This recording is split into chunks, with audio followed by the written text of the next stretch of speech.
Hi friends, ఈ రెండు బొమ్మలు 10 తేడాలు ఉన్నాయి. అవేంటో కామెంట్లో చెప్పండి. ఒక్క లైక్ కొట్టండి.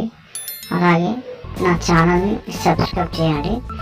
వీటి ఆన్సర్స్ ఈ వీడియో చివరిలో ఉన్నాయి. ఇలాంటి వీడియోస్ రోజు వస్తాయి. Subscribe my channel.